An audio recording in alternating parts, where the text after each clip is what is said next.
আসসালামু আলাইকুম সবাইকে। বিসিএস রিটেন ম্যাথের নতুন ভিডিওতে আপনাদের সবাইকে স্বাগত জানাচ্ছি। আমরা গত কয়েকটি ভিডিওতে বিভিন্ন ধরনের রিটেন ম্যাথের কয়েকটা প্রবলেম নিয়ে আলোচনা করেছি। আজকে আমরা একটা নতুন প্রবলেম নিয়ে আলোচনা করছি।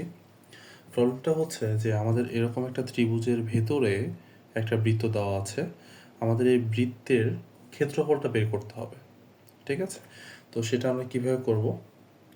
তো আমরা এই বৃত্তটা সলভ করার জন্য, মানে এই প্রবলেমটা সলভ করার জন্য আমরা একটা কেন্দ্র ধরে নিচ্ছি। কেন্দ্রটা এখন এই কেন্দ্র থেকে এই বৃত্তটা এই রেখাটাকে যেই পয়েন্টে টাচ করেছে সেখানে একটা লম্ব আঁকবো এবং নিচের যে বাহুটা সেখানে যে টাচ করেছে, স্পর্শ করেছে, সেখানে আমরা আরেকটা লম্ব আঁকবো।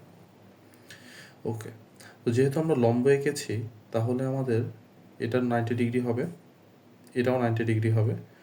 আমরা দেখতে পাচ্ছি যে এই দুটো 90 ডিগ্রি, তাহলে এটা 90 ডিগ্রি হবে এবং এটা 90 ডিগ্রি হবে। ওকে, বৃত্তের ব্যাসার্ধ যদি আর হয় তাহলে এটাও আর হবে, এটাও আর হবে, এটাও আর হবে, এটাও আর হবে। ওকে, এখন বৃত্তের এই বাহুটার দৈর্ঘ্য হচ্ছে 16। যদি এটুকু অংশ, মানে আমার এই পয়েন্ট থেকে নিচের অংশ, এটুকু যদি আমার আর হয় তাহলে এটুকু হবে 16 মাইনাস আর।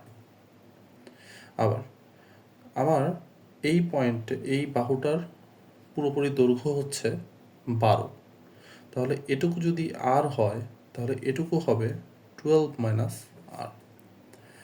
এখন বাকি প্রবলেমটা সলভ করার জন্য আমাদের হচ্ছে একটা সূত্র জানতে হবে অথবা একটা তত্ত্ব জানতে হবে। তত্ত্বটা হচ্ছে এরকম যে আমি যদি এরকম একটা বৃত্ত আঁকি, হ্যাঁ, আমি যদি এরকম একটা বৃত্ত আঁকি এবং একটা অন্য একটা বৃত্তের বাহিরে একটা পয়েন্ট থেকে যদি আমি এই বৃত্তের উপর দুটো স্পর্শক আঁকি, হ্যাঁ, আমি যদি বৃত্তের উপর স্পর্শক আঁকি, আমি ধরলাম যে এই বিন্দুটা দিলাম এ, এই এই স্পর্শ বিন্দু যেটা এটাকে দিলাম বি, এই স্পর্শ বিন্দু যেটা এটাকে দিলাম সি।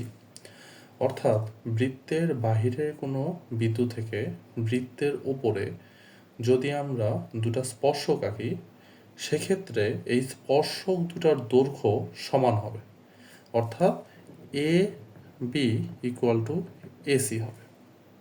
এটাই হচ্ছে আমাদের তত্ত্বটা। এখন এই তত্ত্বটা আমরা এই ত্রিভুজে কিভাবে সলভ করব বা অ্যাপ্লাই করব? তো এখানে আমরা দেখতে পাচ্ছি যে এই ত্রিভুজের তিনটা পয়েন্ট আছে, তাই না?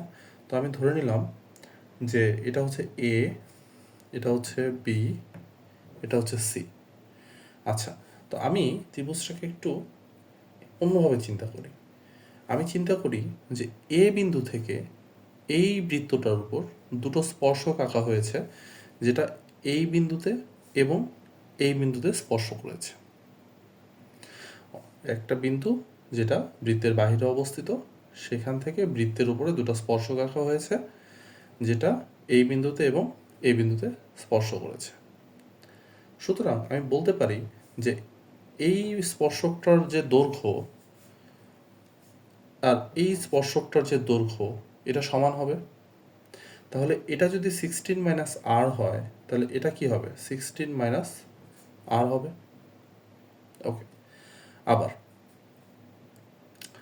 আমি যদি এবার সি বিন্দু থেকে চিন্তা করি, সি বিন্দু থেকে চিন্তা করলে সি বিন্দু থেকে বৃত্তের উপর যদি দুটো স্পর্শক আঁকা হয়, যেটা একটা এই পয়েন্টে স্পর্শ করেছে আর একটা এই পয়েন্টে স্পর্শ করেছে, তাহলে সিমিলারলি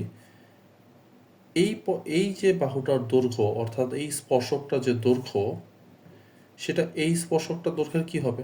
সমান হবে। তাহলে এটা যদি 12 মাইনাস আর হয় তাহলে এটাও 12 মাইনাস আর হবে। ওকে, এখন আমরা যদি এই ত্রিভুজটার দিকে তাকাই তাহলে আমরা দেখতে পাচ্ছি এই ত্রিভুজের একটা কোণ হচ্ছে সমকোণ। সমকোণী ত্রিভুজের ক্ষেত্রে আমরা জানি যে অতিভুজ স্কোয়ার ইকুয়াল টু লম্ব স্কোয়ার প্লাস ভূমি স্কোয়ার। তাহলে আমরা এখানে বলতে পাচ্ছি যে AB square plus BC square equals to AC square.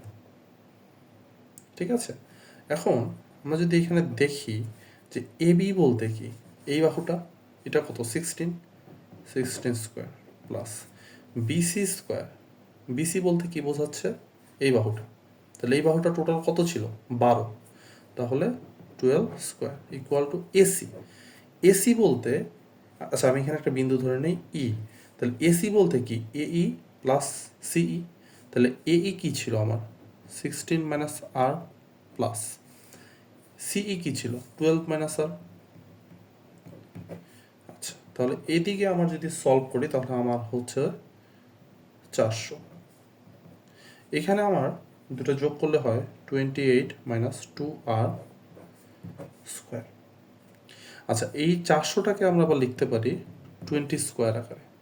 এবার আমরা এই জায়গাটুকুতে চিন্তা করি যে দুই পক্ষ যেহেতু পাওয়ার সমান, তাহলে আমরা পাওয়ারটাকে ক্যান্সেল করে দিতে পারি। সেক্ষেত্রে আমরা লিখতে পারি 28 মাইনাস 2r ইকুয়াল টু 20।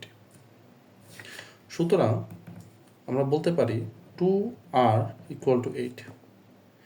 সুতরাং আমরা বলতে পারি r ইকুয়াল টু 4। তাহলে r এর মান যদি 4 হয়, এটা কি আসলে? এটা হচ্ছে বৃত্তের ব্যাসার্ধ। যদি বৃত্তের ব্যাসার্ধ এটা হয়, তাহলে আমরা বলতে পারি সুতরাং বৃত্তের ক্ষেত্রফল কি হবে পাই আর স্কোয়ার। যদি পাই আর স্কোয়ার হয় তাহলে পাই ইন্টু 4 স্কোয়ার, সুতরাং 16 পাই। এটাই হচ্ছে আমাদের অ্যান্সার। এখানে আমরা লিখব স্কোয়ার ইউনিট, তাহলে আমাদের অ্যান্সার হচ্ছে 16 পাই। তো আমাদের ভিডিওগুলো যদি আপনাদের ভালো লাগে থাকে তাহলে আমাদের ফেসবুক গ্রুপ চাণক্য বিসিএস, এটাতে আপনারা যুক্ত হতে পারেন, অথবা আমাদের আরও একটা ফেসবুক গ্রুপ আছে সুষমা স্টাডি হাব। ঠিক আছে, আপনাদের এই দুটা গ্রুপে আপনাদের যুক্ত হতে আহ্বান জানাচ্ছি। পরবর্তী ভিডিও দেখার আমন্ত্রণ জানিয়ে এই ভিডিওটি এখানে শেষ করছি। সবাইকে ধন্যবাদ।